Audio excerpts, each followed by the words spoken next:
બે પરિવાર વચ્ચે ગામમાં જમીન વિવાદને લઈને બબાલ ચાલી રહી હતી, મંદુક ચાલી રહ્યો હતો અને ગઈકાલે રાત્રિ દરમિયાન બંને પરિવારના લોકો હિંસક બન્યા, ધીંગાણુની સ્થિતિ નિર્માણ થયું, છરીઓ, પાઇપો સહિતના પ્રાણઘાતક હથિયારો નીકળ્યા, એકબીજા પર હુમલો કરવામાં આવ્યો.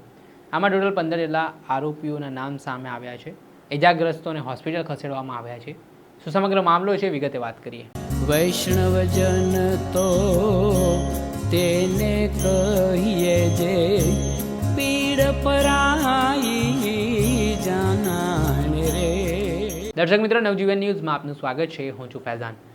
ગીર સોમનાથ જિલ્લાના ઉના તાલુકાના ચીખલી ગામની ઘટના સામે આવી છે, જેમાં બે પરિવાર વચ્ચે જમીન પર ઘર બનાવવા બાબતે ઝઘડો ચાલતો હતો.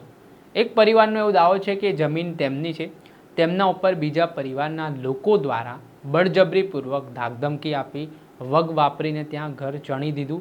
2 વર્ષથી એ ઘર બનાવવામાં આવ્યું ને એમાં એક પરિવારના લોકો આનો સતત વિરોધ કરી રહ્યા છે.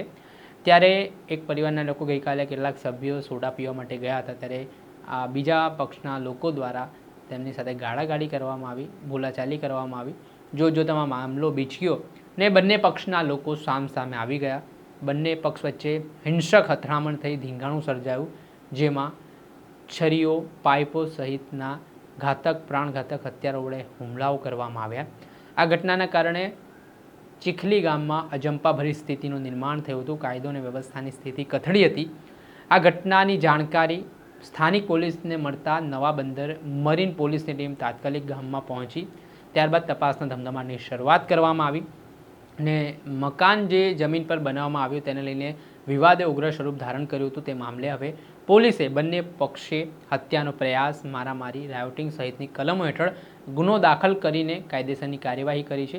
જેમાં આ બે પક્ષો વચ્ચેની બબાલમાં ટોટલ 15 જેટલા આરોપીઓ હોવાની વિગત સામે આવી છે. જેમાં મહેશ કોડી જે પોતે ફરિયાદી છે ને કેસમાં આરોપી છે, સાથે સામે વિજય ચુડાસમા જેઓ પણ પોતે ફરિયાદી છે ને આરોપી પણ છે. ત્યારે બંને પક્ષે પોલીસે ફરિયાદ નોંધીને હવે આ મામલે કાયદેસરની કાર્યવાહી હાથ ધરી છે.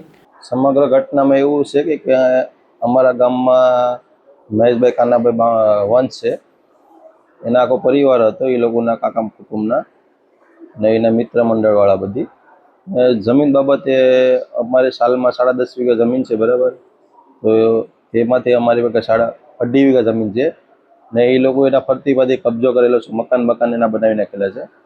થોડીક જગ્યા બચી હતી એ મારા બેનને આપી દીધેલી છે.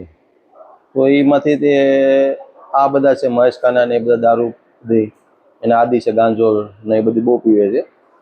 અવારનવાર ગાળો બાળો દેતા હોય છે ને અમે ત્યાંની બાઇક લઈને પસાર ગયા તો એ લોકોએ આવીને હુમલો અમારી પર કર્યો. એ લોકો ભાઈ શરીર ને પાઇપો ને પછી આપણે ઓલા હાથની બનાવટી ધારિયા ને એ બધી હતું.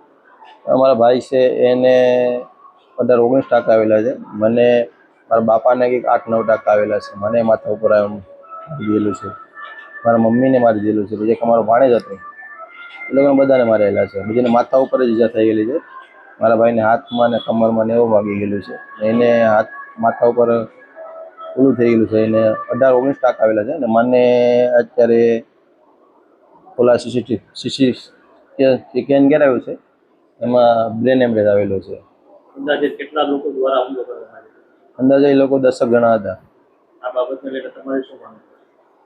આ બાબતમાં લઈને અમારી માંગણી છે કે અમને ન્યાય મળવો જોઈએ ને અમારે આ ઓલું જમીન બાબતનું ઓલું બધું છે એ બધું અમને ક્લિયર થઈ જવું જોઈએ. આમાંથી કોઈ અન્ય ગેરકાયદેસર ધંધા સાથે સંકળાયેલા છે? એ લોકો બધા અવારનવાર બધા ગેરકાયદેસર આમ ધંધા સાથે સંકળાયેલા છે ને એ લોકો બધા ગાંજો ને બધું એ બધું બહુ પીવાય છે બધા માણસો છે ને એ બધું આ બધું આમાં 2 નંબરનો ધંધો કરે છે. સાથે જ હવે ચીખલી ગામમાં કોઈ અજંપાભરી સ્થિતિ નિર્માણ ન પામે, કોઈ અનિચ્છનીય બનાવ ન બને તે માટે પોલીસના ધાડે ઉતારી દેવામાં આવ્યા છે. ગામમાં શાંતિ જાળવવા માટે અપીલ પણ કરવામાં આવી રહી છે. દર્શક મિત્રો, આવા જ ક્રાઇમથી જોડાયેલા સમાચાર આપના સુધી પહોંચાડતા રહીશું. તમારો અવાજ બનતા રહીશું. એટલે નવજીવન ન્યૂઝને લાઇક કરી લો, સબસ્ક્રાઇબ કરી લો અને વધુમાં વધુ શેર કરો.